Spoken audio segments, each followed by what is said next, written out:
занимаемся тем, о чем написано, в том числе в тех листовках, которые у вас есть на ваших стульчиках.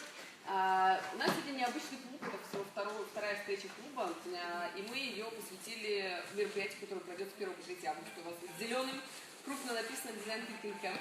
Сегодня с нами один из спикеров Дизайн Thinking Camp, Франк Виншон. Франк – международный консультант по маркетингу и коммуникациям. У него столько регалий, что невозможно все запомнить, перечислить. Да, он мне сам об этом скажет. I can do anything you want. I can cook. I'm French. I can cook. Да, у него еще столько талантов, о которых мы не знаем, но сегодня будем об этом его спрашивать. В рамках Design Thinking Camp Франк прочитает лекцию, а также пройдет воркшоп. Практическое занятие по теме, которая близка обозначена сегодня. И я, наверное, передам слово сразу, не стесняясь, перед тем, как... Но перед тем, как мы начнем, хотела вас спросить, нужен ли перевод? Да. Окей. Но мы можем меняться. Есть варианты. Да. Да, у нас есть варианты. Я хочу помочь в переводе. Тем, кому нужен перевод. У нас есть два варианта. Наташа, у нас есть два варианта. Я могу делать это синхронно вместе с Франком, если мы отсядем с группы тех, кому нужен перевод, и тогда мы не будем терять время в беседе Франка. Либо я буду делать это для всех, мы будем перебрасываться мячиком с Франком, и он будет останавливаться, делать паузу и переводить. Как лучше сделать? Как вы хотели бы? За какой вариант голосовать? Да? Давайте поднимем руку. Кто за первый вариант? За организацию в отдельную группу.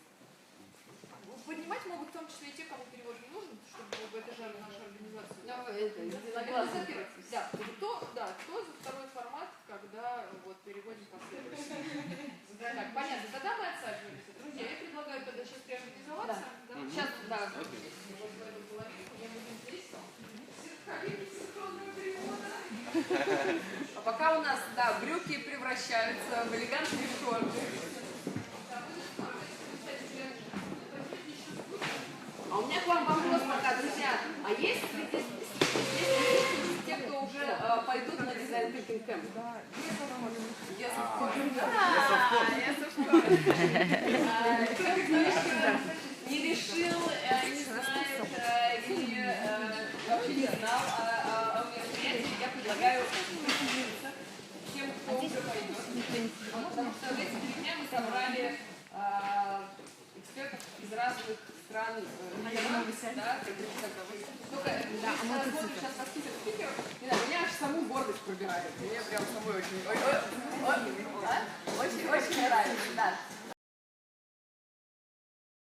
Дискутирует на тему проектирования, брендинга, всего, что связано с дизайн-мышлением. Ну, он как вообще такой потрясающий человек, с ним просто классно говорить. Do you know Michael Wonderfull? My name. Okay, so you have a chance to meet him. I've seen all the lists. It's fantastic, guys. I mean, you should come. It's gonna be amazing. Итак, я передаю слово Франку, приветствуем, и потом будет время на вопросы-ответы и свободное общение.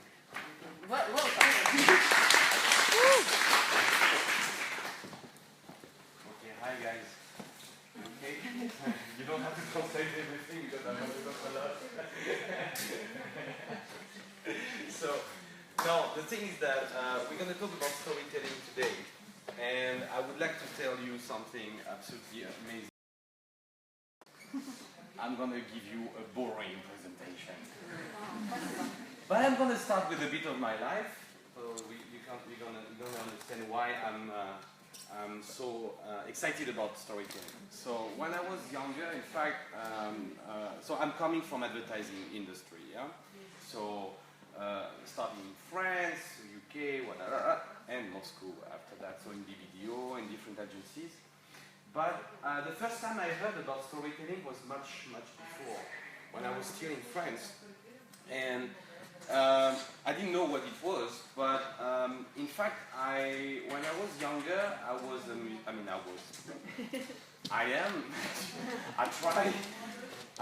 a musician. I'm a singer, so I'm writing lyrics somehow. Just to, I did some famous concerts with maybe some people they know for Pantera, for Korn. So I was really kind of in a big band, a big group back in France. And one day a guy came to me and he said, "Wow, I love your lyrics. You have so much interest for storytelling." What is that? I'm just saying that I hate the world, you know, it was this period of my life when I was hating the world. So the thing is that I started to understand storytelling and I started to learn about storytelling. And then after that I became a writer. And I wrote a book. It's in French, I'm sorry. So I'm not here to make some advertising. Or maybe you understand French, so maybe I still have a couple of copies at home. But the thing is that, and I understood that when I was writing my book, I was not following any of the rules I'm going to tell you today. So this is, let's say, the theory about storytelling, and this is even more the theory from IDEO. You know what is IDEO, yes? So I'm a coach in IDEO, but not like the great coaches that we will have at the camp. I'm online coach, so I'm participating to some projects with them, and I'm helping them for their kind of online university. Okay, so I'm helping them for that. So what I'm gonna tell you today is a little bit how IDEO is understanding and crafting and prototyping storytelling in general.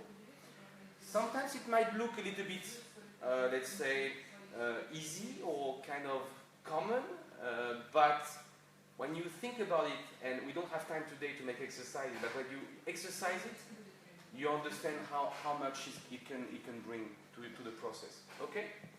So, storytelling for influence. And this is what I didn't understand when I was younger. I didn't want to influence anybody. I just wanted to shout in the microphone, and I wanted just to write about my anger about the world. Okay? Now I'm in business, so somehow when I say stories, I have to convince people that they should work with me, or they should buy my idea. So today is more about the business side. So I'm not going to shout in the microphone. I'm just going to show you how you can build your ideas just to convince the people, the colleagues that you work with. Why storytelling is so important? I'm going to give you just a simple joke. Would you like to see a movie like that? Like, what a delightful iceberg that was. Yes, it was breathtaking and the ship was on schedule too. Yeah, okay. So, do you want to see that, or do you prefer to see something more like that? The ship is sinking, and if you don't get off, we'll die. Yes, and my fiancé wants to kill us. Which movie do you prefer, the first one or the second one? Okay, this is not a question, of course, the second one, yeah? So, the thing is that the power of storytelling is about creating a lot of things, and we can even understand what storytelling is gonna deliver to us. Storytelling is moving us, and I will show you just after even some kind of theories about the brains and so on. But you understand that if you, it's easier for you to you should have a look as well. But it can move us, and you will see. I will show you a brain, and you will see what part of the brain is activated by storytelling. It's quite interesting because depending on the emotions and different aspects, different parts of the brain are activated. It increases empathy. Okay, so again, we talk about the brain, but it's about increasing the thoughts and emotions and all the, when the empathy to the people. So when you have a great story, a nice story to tell, you get into it. You are really connected with the person. It helps us to remember. I've got a little story for that, by the way. In fact, I've got a lot of stories to tell you, so that's good. I used to have, a friend of mine now, but he was my CEO back in France, in a big agency in France. And so, I'm French, he's French, and he was in charge of the European board of this big agency. It was in Sachi. And my boss, each time he was talking to international people, he was talking like that. Yes, because you know we have a problem because in France is a terrible accent. My accent is not very good, but he had a very, very bad accent. And one day I said, Philippe, I don't understand. Why do you keep the shitty accent? I mean, you look now. He said, wait a sec. Tonight at the dinner, when all the participants will talk about what happened today, they will say, and do you remember this strange French guy talking about that, and that? He said, this is my weapon to be remembered. Everybody remembers me. And of course, because I'm the boss, so it helps. So, but it's, you know, when you have a great story or a great attitude to your story, the people remember you. And what is very important right now, even more when now we have some companies with cross-functional teams and, you know, very complicated patterns and sales plus marketing and then blah, blah, blah. When you have an idea and you have to sell it to different people, when you, the power of storytelling is helping you to, you know, to sell, to encourage the people to help you or to buy it, or, you know, to help you to implement your idea. So it's very important, okay? So this is a brain. I mean, much bigger than mine, obviously, but, anyway, you don't have to really, I don't really understand what it means. Yeah, take some photos and Google it. Oh, Yandex it, sorry, Yandex it. So the thing is that, yeah, because I know, I mean, you have to adapt with the, so the thing is that you see that different parts of the brains are activated, and this is proven by storytelling. So they call that the neural coupling. So good luck for the translation. I have no idea how you say that. Maybe, of course, you know, maybe. So it's really about when you listen and it's activated. Mirroring, it's the empathy. You remember the empathy system. Dopamine. It's quite exciting. It's about all the positive emotions and the memory and everything. So it's very, very interesting. And here it's about how you're going to process the information and how the brain is activated. So to be honest with you, the Broca and the Wernicke area, I'm not really sure what is it. I need to, next time I promise you I will Yandex it. But it seems to be very, very efficient. So you see, it's proven that storytelling is really creating something for your brain. So, we understand now that character-driven stories are very powerful. And okay, we can talk about Pixar, we can talk about some other guys. I think they understood storytelling very well. And you have a lot of different ways to approach storytelling. But today I'm going to show you the process that, maybe that is too much, the process that IDEO is using. So IDEO is using a very, let's say, thorough process. It's about framing the challenge, develop the blueprint, prototyping, because you know already a lot about design thinking, so you know it's all about prototyping, not only physically, but also writing and expressing, etc. You know as well that feedback is very important, because you have to iterate different ideas, different directions, etc. Then it's about finding the right tone, adding back, and then at the end of the day you should have a final story. But then when I see that, and I see, because every day I'm writing presentations, every day I have to convince a client, or I have to convince a colleague about a big idea, an advertising idea, a marketing idea, and so on. And in fact, when I see that, I understand that I never do it. Because you have, no, it's true, no? And I don't know for you if you have a process to, you know, you know, when you have this, I'm not going to say the white blank page. It's more like a blank Macintosh, but you have that. How should I start? How should I start? Yeah, because I need to explain something. I need to deliver something. And in fact, sometimes I try to remember this technique, and it can help, actually. So the first thing is about framing your challenge. You want to? No. No? No? You want? It's okay. Framing challenge. Yeah, framing challenge. So the first part is about framing the challenge. So framing the challenge is something that sometimes we don't really do, but it's really what story do we want to tell to the people? What is exactly the outcome of your story or the presentation, etc. And the second thing is that how it will motivate your audience to act. That in France is called réunionnite.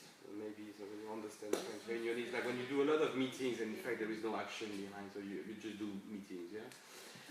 The important thing is that why each time you gather a team or you are together or you expose an idea, you need to give action. I mean, you need to allow action after that. Yeah. So it's not about next steps, blah blah blah. But it's really the emotion and the storytelling that you put in your presentation should make the people change, at least change their mentality, change the way they work, etc.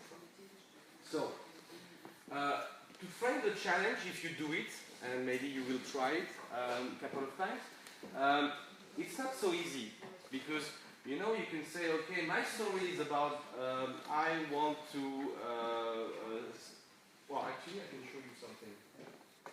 Yes, it's going to be easier. So your challenge, you can take this very simple framework.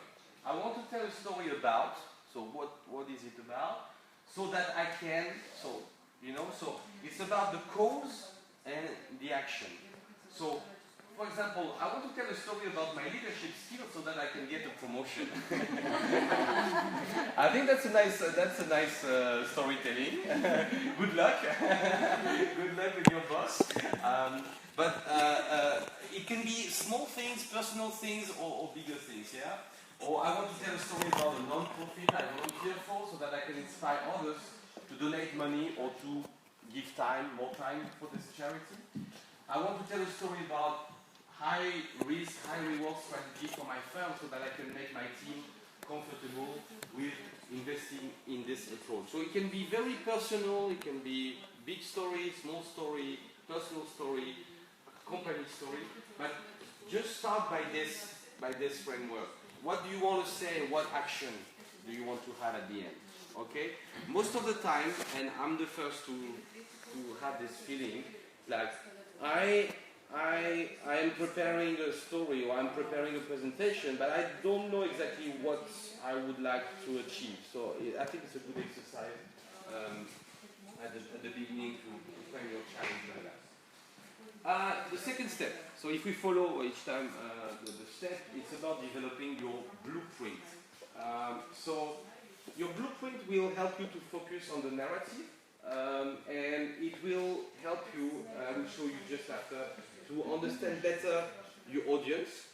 I can, something as well. So today I'm a bit comfortable because I know the team, I know the guys, and I know more or less who you are or what you are expecting. I'm doing a lot of conferences, mostly in Russia or in Europe, and each time I'm asking the organizers, who is going to be there? They say, why do you care? Just deliver the presentation. I said, no, because if I don't know the people that will be there, it would not be it would not be the same presentation for different audiences. So sometimes, most of the time, I'm coming with sometimes complex marketing theories, and I'm trying to show how it works. And then in front of me, I see some students of 20 years old, and they don't even know what is an insight, and they don't even know what is a benefit. So I'm presenting, and they all, because they are young, and they are petrified with that. And then at some point, there is one person saying, we didn't get anything, so can we simplify? So it's like, so you see, so know your audience is very important because you will obviously have to regulate the level of your storytelling. You have to understand their needs as well. Okay, I don't know what are your needs tonight. Maybe just because you have some tea and I don't know. But you have to understand exactly what they expect and to identify the impact you want to make. So, what for IDEO again? What the blueprint is about? It's about what they call a brief. It's about the audiences, the big idea, how to focus the idea you want to deliver, and the medium. That is interesting as well because the medium can be very diverse. We use a lot PowerPoint. I'm not sure this is the best. Even today I was like, okay, because I have to show some figures, some stuff, etc. But sometimes you can just talk and have. Another story is like once I did an exercise. It was really interesting, though very risky. I did a presentation to a client only with images. Only with images. Well, he was delighted. The next day, he asked one of my colleagues if he could have the right presentation because the images, it was not very easy to show to the marketing director only images. No, because he said, I would like to share with my colleagues, but with 5 images, I'm not sure they're going to understand anything. But when you present yourself, it was really impactful because they were like, wow, it's only about stimulus and it was really emotional. Then, of course, when you have to share it with your colleagues, it's a bit more complicated. So the medium is very important. So, the brief. So this is why I'm saying I'm going to do exactly the contrary of what I was saying because a lot of text and not a lot of stories. But who's your audience? Try to focus on what is the most important. It's like the persona. It's a kind of a technique with the persona. Don't try to identify each person, okay? Demographically, I have no. Just overall. So overall, here we are kind of people working in professional spheres, and we want to, to develop some skills just to make sure that we make changes in etc. But you have to make it very, very narrow. So, okay, as they say, it's a little bit funny. It's like have a look to the list of guests, but okay, it's like a wedding. Oh, who is but the more specific you can be, the better. Okay, so when I was asking, for example, for a conference or for a lecture, who is coming, it was not just for me to make the diva, like, oh, I don't present to young people. No, I like to present to students. It's fantastic. But just to make sure that what I'm saying is going to be important for them. Okay? Important for them because what does your audience care about? Okay? Try to understand what they are expecting from your stories. And as we say, people are complex. People are diverse. People, they have different... at some different moments of the day, people are different people. I mean, I don't know if it's very clear. Dr. Jekyll and Mr. Hyde. It's like, I like when a lot of clients are saying, my consumers, in fact, I never talk about consumers anymore. I talk about people. Because everybody's a consumer. I'm a consumer, you're a consumer, the client is a consumer, the agency creative person is a consumer. I mean, we are people. That's why persona, if you are aware, of this, very, very much more interesting because suddenly you don't cut yourself from the others. You can really understand who they are and what they want. Yeah? And what is important in a great story is like what do they want to achieve? The people, they always have the need to understand what would be beneficial for them and what would be the story that, not the story they want to have or they want to, but how it will give them the possibility to maybe achieve something for themselves or something for the company or something for their friends, etc., etc. So just try as much as possible that a good story is always about giving, unlocking, encouraging the people to go further and try something more. Okay? Okay, so what's your big idea? Big idea. Well, you know what is a big idea, but well, when you prepare, so you have all the information about the audience, you have all the information about what they need, you have the information about what they would like to perform later. But what is the one thing they should remember about your story or your presentation or your project? There is an exercise also used a lot by Pixar and everything. Like they try, and and in fact you understand that if you can't explain a film in one sentence, it's not a good film. So I'm not going to challenge you right now. It's like even me, because I did also. I don't know if you're aware, but maybe I can share the link with Masha. And Pixar was doing also a storytelling course for free on internet. Maybe some of you participated. Yeah, you did. So you remember you had to choose a movie, and each time, pam. So you see all the techniques are kind of crossing each other. It's very, very important. So just choose a film and try to summarize it in one sentence. This is why I think my book was not so successful. Because to explain it, I had some interviews in the press, you know, it was like, oh my God. And I needed 5 sentences to explain what was in the book. And I think that's why nobody bought it. Not nobody, not enough. I was not getting rich with this book. So anyway, less is more. Try to really, really narrow down the big ideas. Few tips for the big ideas. Okay? 3 questions for you. Does your big idea capture a problem you're trying to solve? Okay?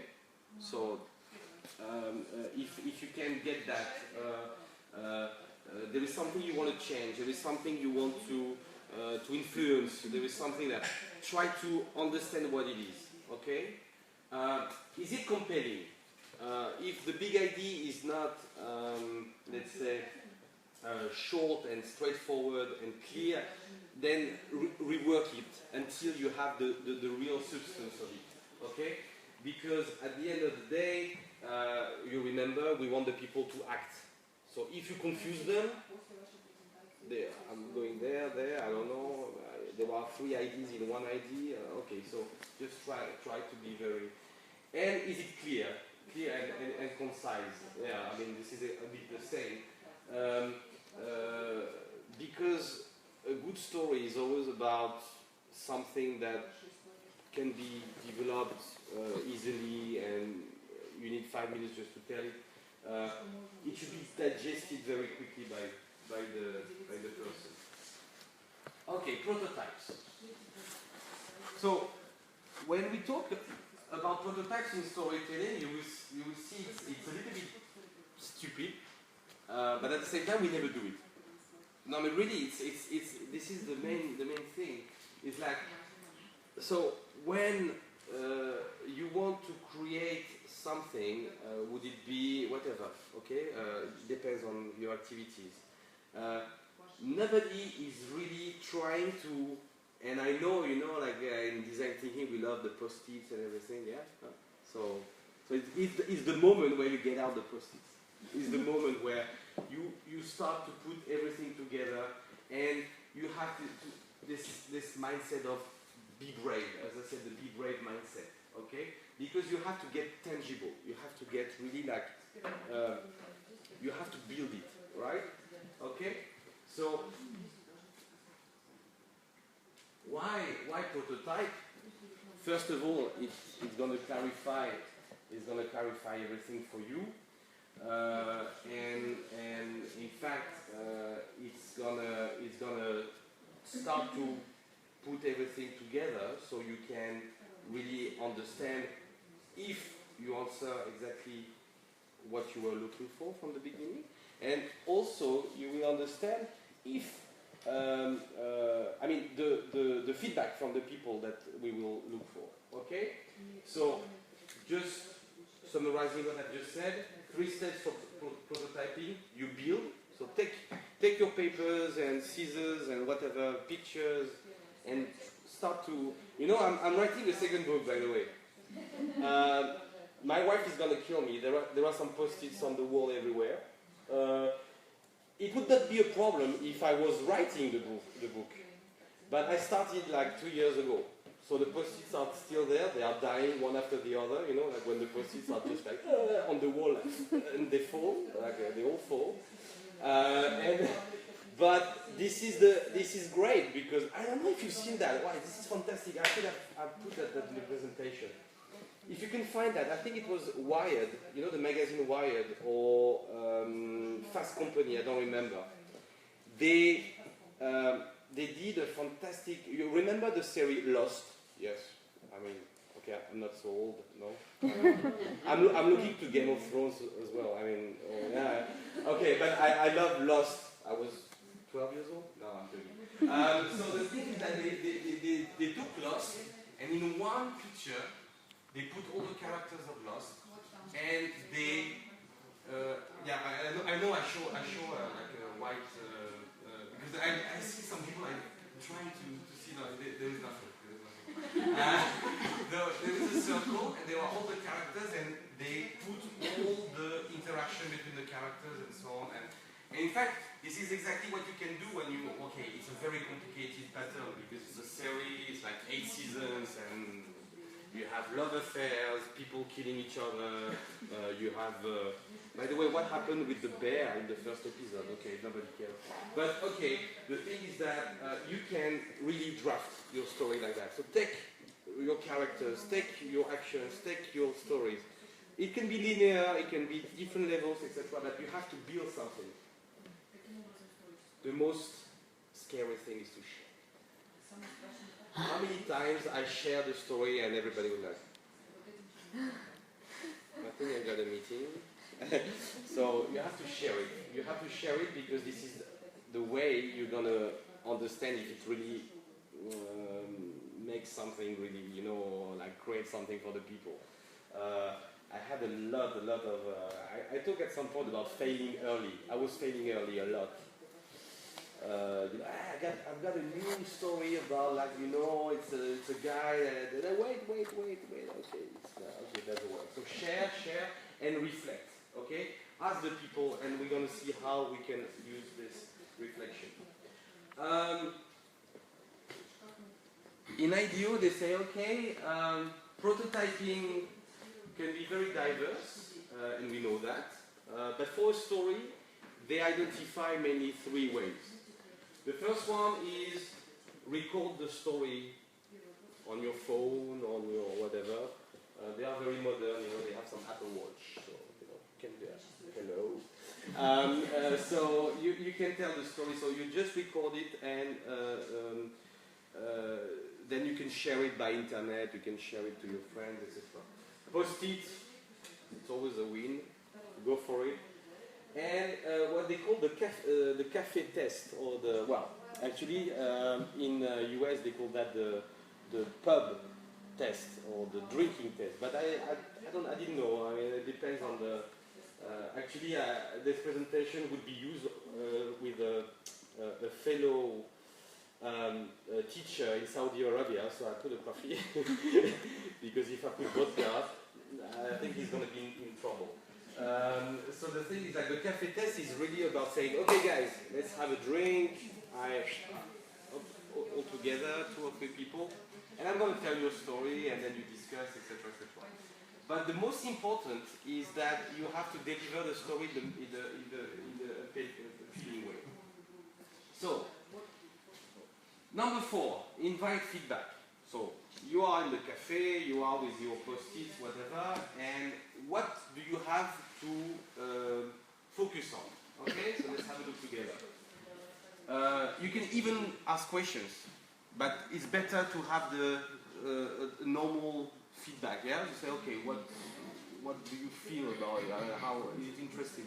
But still, what was the most memorable? Sometimes some stories are just great at the beginning, great at the end, and at the middle is just not very interesting, yeah? Because you are trying to put everything together.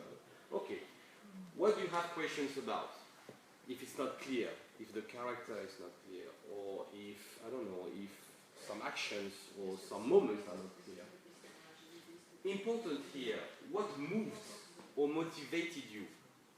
So when you show your draft and your story scheme, what was the moment where you say, whoa, that, I want to be part of that, or I would like to, you know, to know more about this moment, etc. And I think if you talk to colleagues and what was for you the big idea, and you would be surprised that most of the time the people, they understand the big idea completely differently. So that's why you have to really draft it as much as possible. Okay. So this is just a couple of. So then when you get the feedback, what to do with it, okay? I have no idea why I put this picture. I don't, Let it breathe, perhaps? Yeah, maybe. Yeah. I think I was a little bit kind of meditating somewhere. Okay, anyway, it's a nice picture, right? No? Okay, whatever. So, to reflect. Reflect is when, okay, you get the feedback and you come back to your prototype, whatever it is, your story, your etc.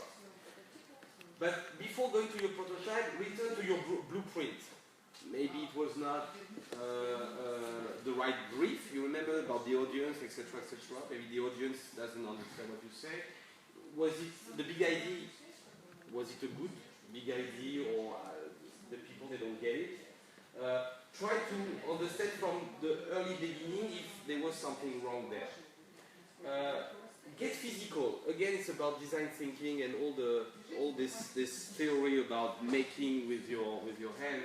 It's like if you have your story on post-its or on a big A2 or A3 paper, take again some post-its and put the feedback and try to identify where the feedback is matching, on which question, on which part of the story, on which part of, yeah?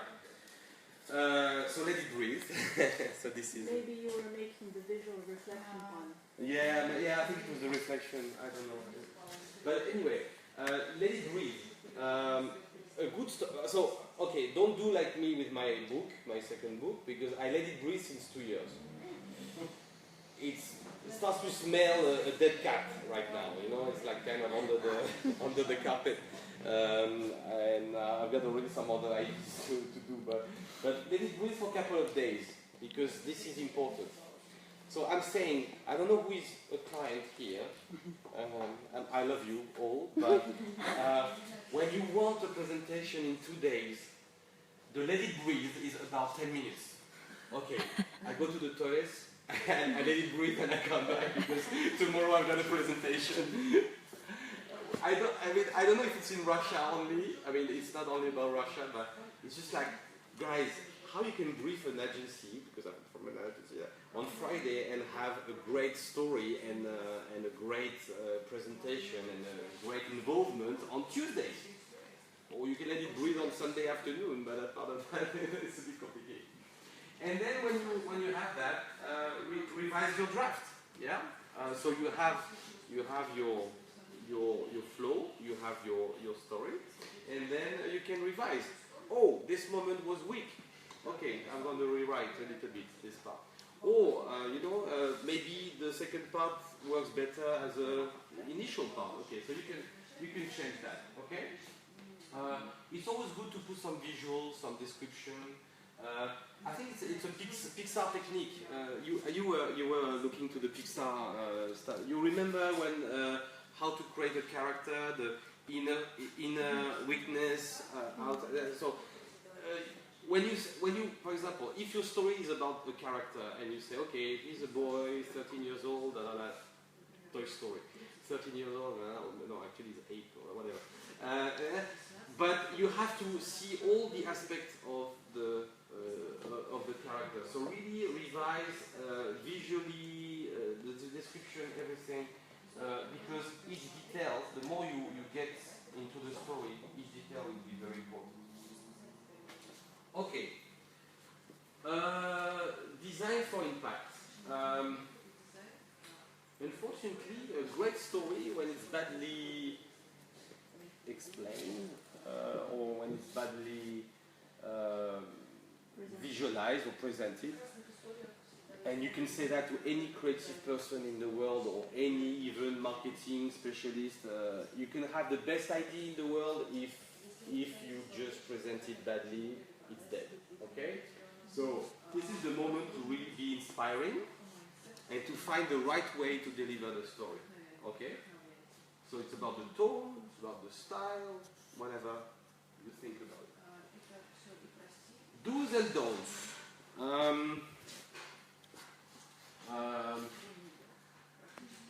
From the bottom of your heart, as our lovely minister said once,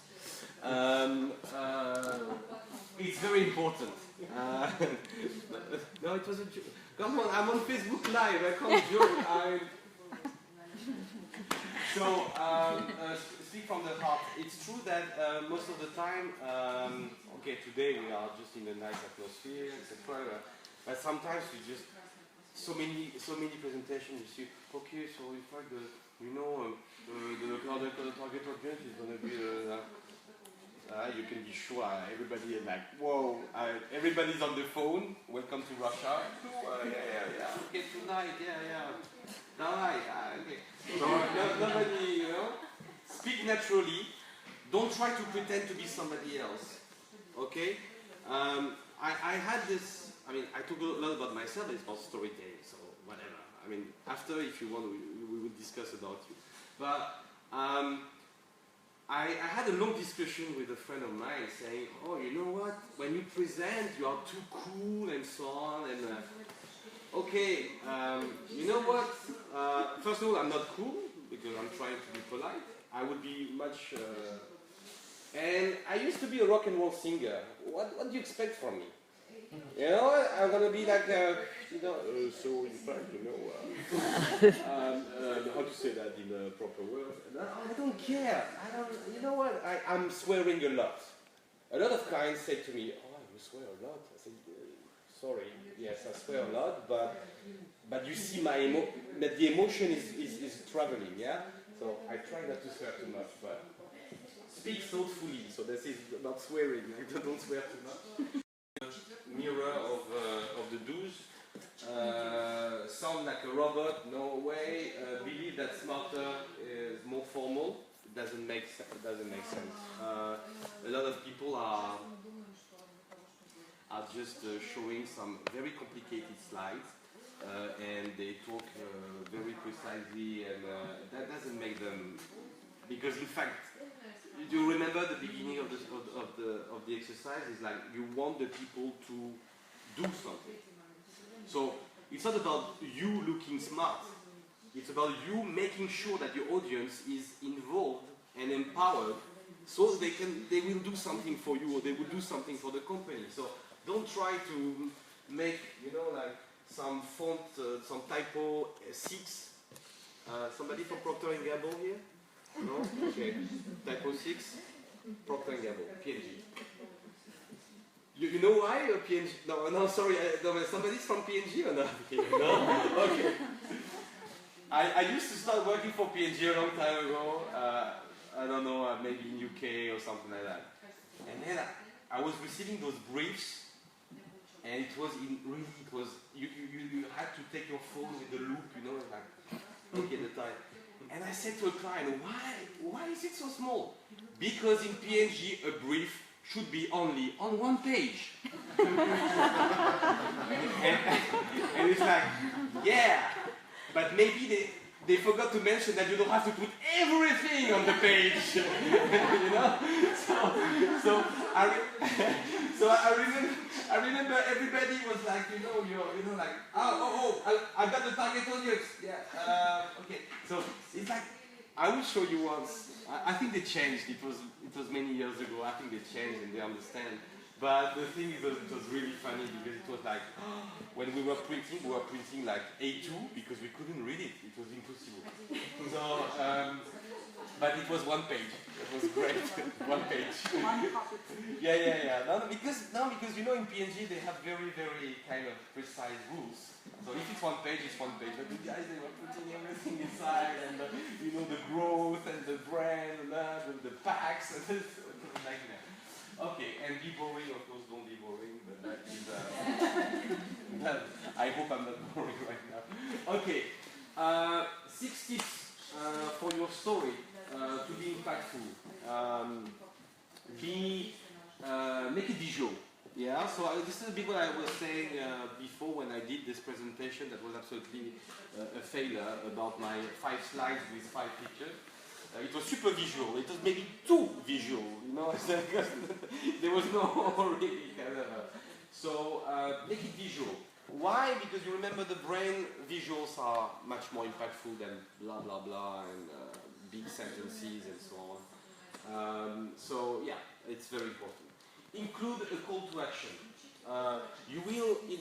This is what I didn't do today. So you see, it's great. I mean, I did everything wrong, but.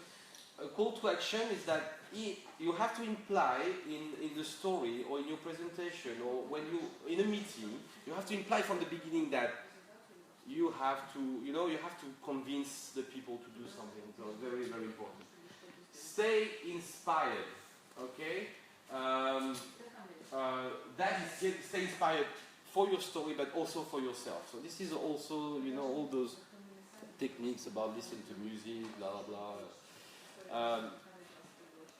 When you tend to be busy, and this is my case right now, and you know that because I told you I'm not sure I can make it, but okay, I made it.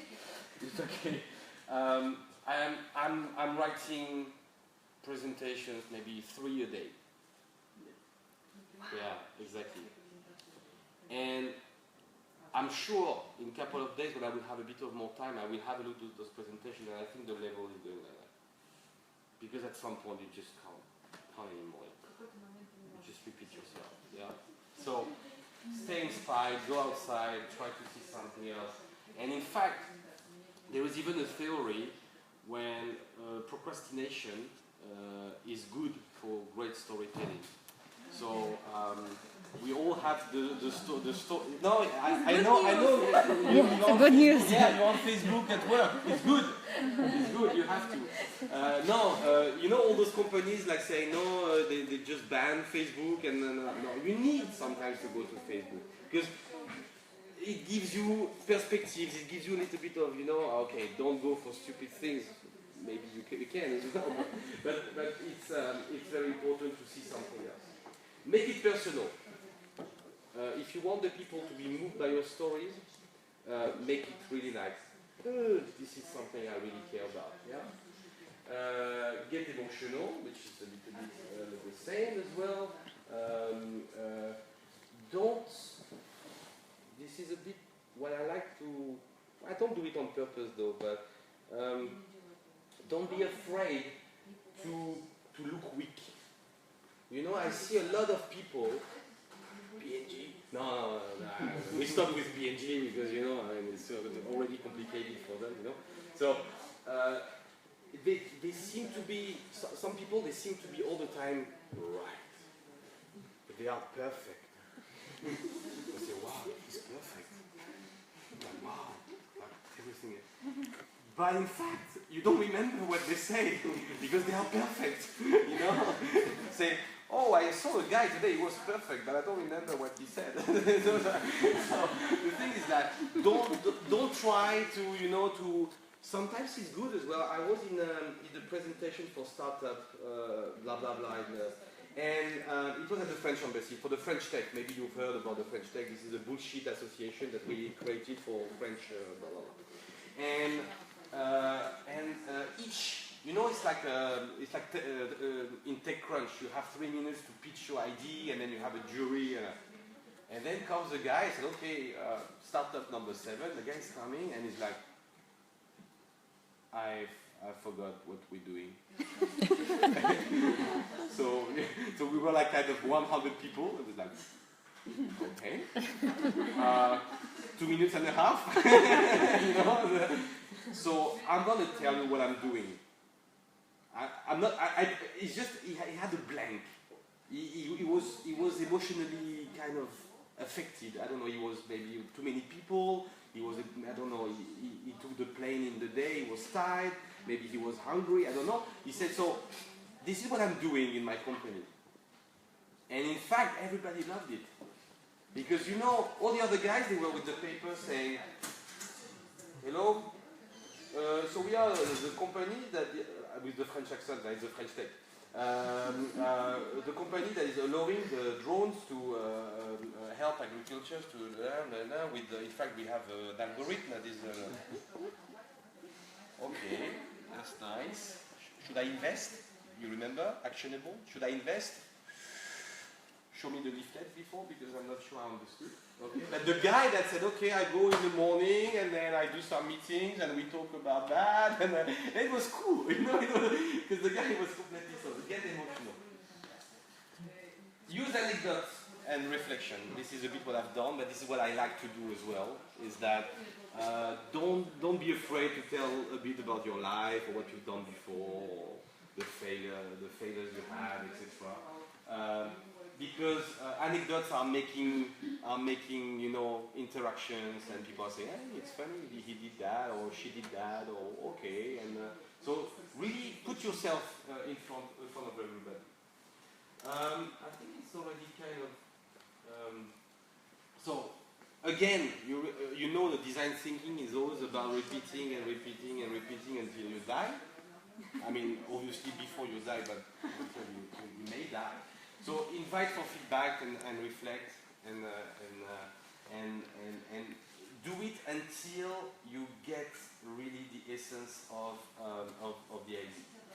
So just to tell you the last thing about my book, why I didn't write my book since 2 years? Because each time I'm saying the story to my wife, she thinks bullshit. So now she can say, you ruined my world, but it's because of her. Or because of me, because I don't sell the story properly, okay? So, just, then you get your final story and you can be very successful and do whatever you want, okay? So, any questions, or not really, or maybe some D&D insights, or like how do you find a way to put everything on one page? And,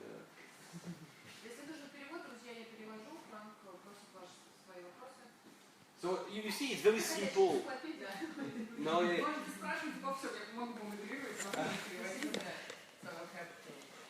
No, it's okay. But so you see, it's very simple, but this is the, again, I'm gonna repeat myself, but I don't care. It's simple, but we never do it. It's true. I mean, we never say, okay, I want to achieve that, this is the people I'm going to talk to, and I want to make sure that they get the... And we never think about it.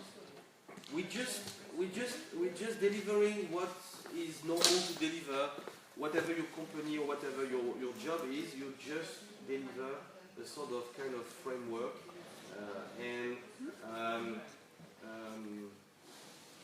Do we want another anecdote?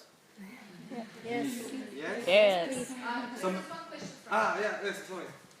Нужно довольно много людей, чтобы получить правильную фидбэк, да? Где этих всех людей взять, если нет жены, там, ну, если нет одного человека, которому можно все время рассказывать, что больше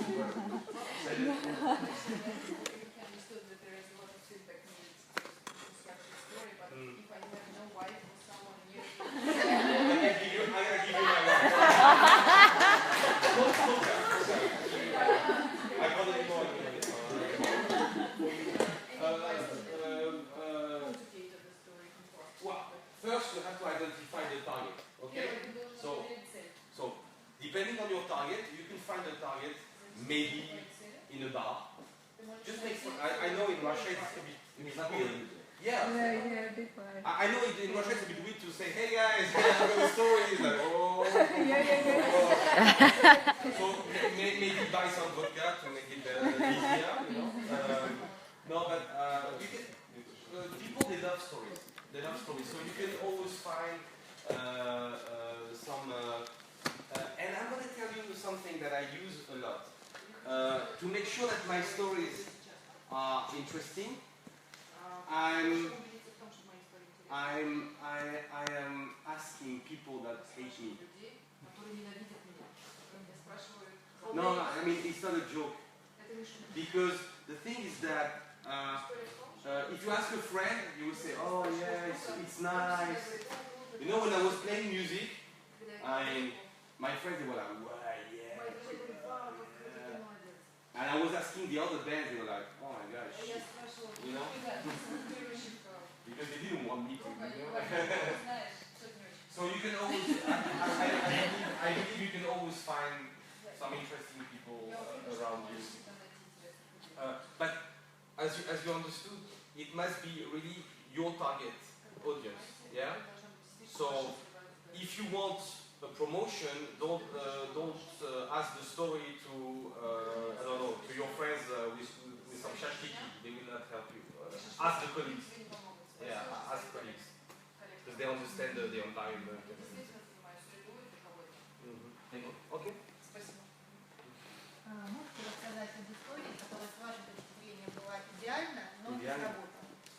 Can you tell about the story which, from your point of view, was ideal but didn't work?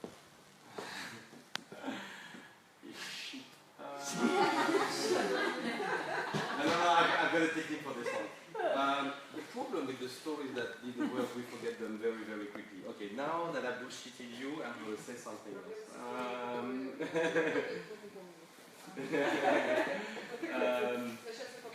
Okay, this is about my story. So, anybody is from PepsiCo? Okay. The biggest, yes? It's funny. I mean, yes, who is from PepsiCo? Come on. No. Okay. So I was presenting to. I wanted to be clever, you know. I wanted to be cool. And I did a presentation. So I was head of strategy in the video. So I was like, okay, we present the campaign, blah blah blah. But I'm gonna bring something a little bit interesting. Lose kill me. So I came with the presentation. It was like, why Pepsi will be number 2 forever?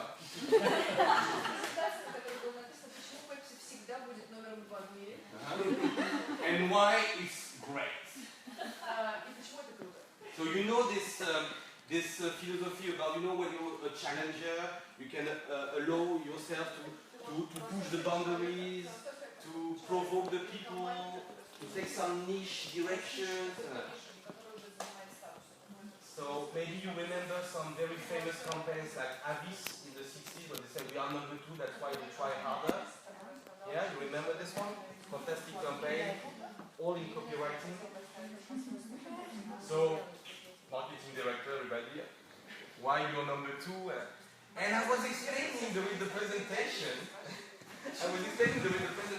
that the first slide was the best. I don't know what happened in my brain this day. The first slide was, there is no battle between Coke and Pepsi. There is Pepsi talking about the battle, and Coke is just looking at Pepsi talking about the battle.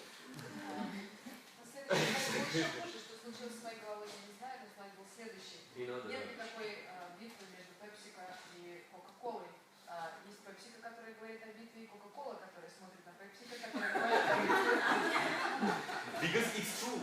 I had the chance to work for both companies, and at each meeting, Pepsi is saying, we have to fight. Yeah. And you talk to Coke, they say, well, yeah, we need, you know, to make sure that we are still, but they never talk about Pepsi and Coke. They never talk about Pepsi and Coke. Why? I mean, maybe in US, because Pepsi and Coke in US is more kind of. But this battle doesn't. So, super presentation. They don't stop me. So they don't stop me. I was emotional. I was, you know, a lot of visuals, a lot of inspiration, some ideas. How action. You know, like we should do that and we should do that. You know, we are challenger. I go home, and the CEO of BBDO, so Igor Lutz, that you may know, I mean, I know some people are clients of BBDO, called me and said, "What?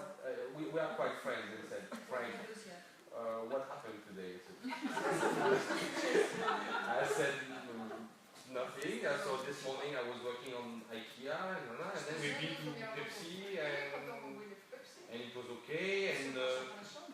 had the opportunity to bring a piece of nice, nice blah blah. He said, yeah, I want to talk to you about this nice piece. I just had the European marketing director on the phone. If you come back with a presentation like that, they fire you from the.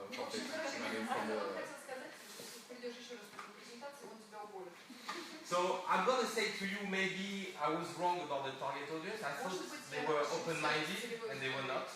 So you see, we can. So I thought I would be able to change not their mind, but the angle.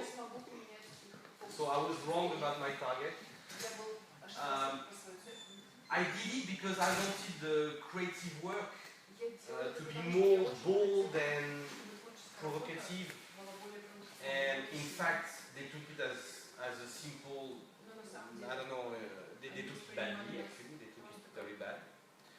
Because I was saying they were number 2. Yeah.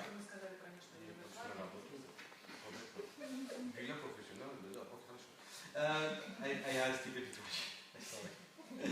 And then it was a big failure because at the end of the day, what was supposed to be a really like an opening the door, saying, guys, don't be obsessed about Coke, but try to do your own thing.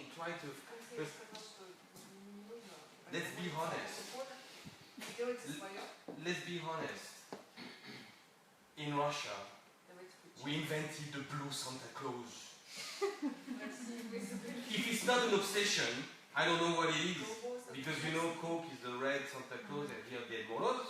So Pepsi, you see, each year you have this bloody campaign from, I love the video, and you have the Diel Moro, but why to mirror everything like that? It's stupid. It's stupid. But anyway, okay, so that was the thing. Это была не та идея, или дело было в сторителлинге? Was this not the right idea, or I think the thing was storytelling? No, I think the storytelling was interesting, but the big idea was absolutely it was a suicide. It was my suicide, my professional suicide. Еще вопрос, друзья? Пожалуйста, потом вы. Do you have a special method to come to the right inner state when you're telling a story?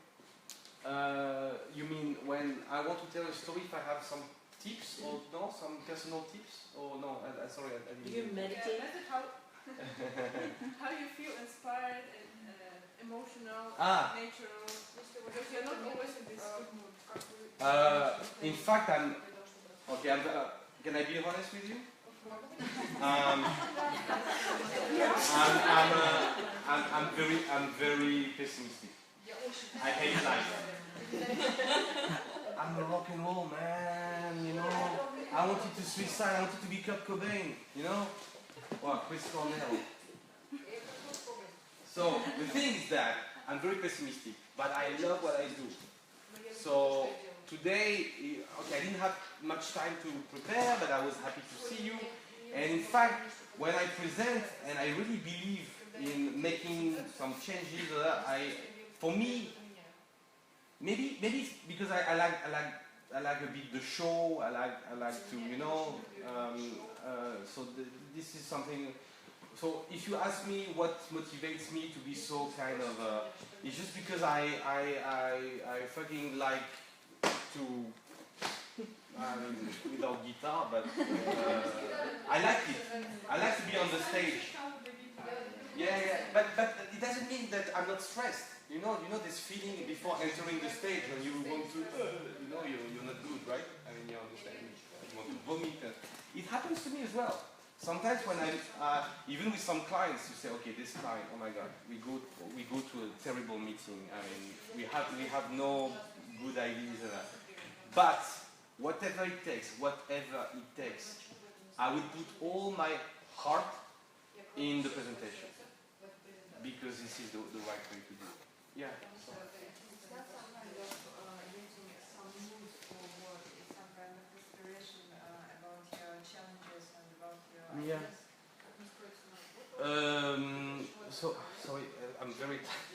I'm not sure I understood. So, about the mood, my mood or the mood of my story, or? Just if you need to get some mood for your work or in some inspiration. Yeah. This is the problem with what I was saying, before, like when you don't have much time to prepare something, because I really believe, and I think design thinking is really about that, is about going outside and, so I don't know, if you have a presentation or a story to say about a product, and sometimes some clients are saying, why, okay, I'm going to tell you another story. And it's on pet care. It was in France. In France, the creatives are really fucking mad. I mean, in UK as well. That's why they do some incredible work. We are briefed by, I don't remember. I think it was Richter. No, it was not in DVD. It was in, whatever. Okay. So we brief the guys and they say, yeah, we feel the brief and so on, but we can't tell the story until we taste the product. Each creative guy ate a pack of pet care food. And we filmed it, and we showed it to the client. And we said to them, we love you so much, we eat your product. We didn't win the pitch. But you see, it's like, you have to know, you have to go outside, you have to talk to people. When I say sometimes to some, to create a good story, you can't only rely on what you know, because it's only, you have your life and you have your pattern and somehow your behaviors. You have to go outside, you have to, another story, which is not mine. A friend of mine is a strategist, and he's working for in an agency. And he's working for a charity for homeless people. Okay? And he had to create a new campaign for them, He was living in the street for 1 week. And I can tell you all the insights and the understanding and the stories. He said the most important was to drink some cheap wine, like in Russia. No, some really cheap wine in the street at 4 o'clock in the morning, and the guys are talking to you. They do for you your strategy, because they know what it means. They have stories to tell you. So yes, the most important when you have a story to tell is to take all the possible things around that you can have. You need a bit of time. Yeah.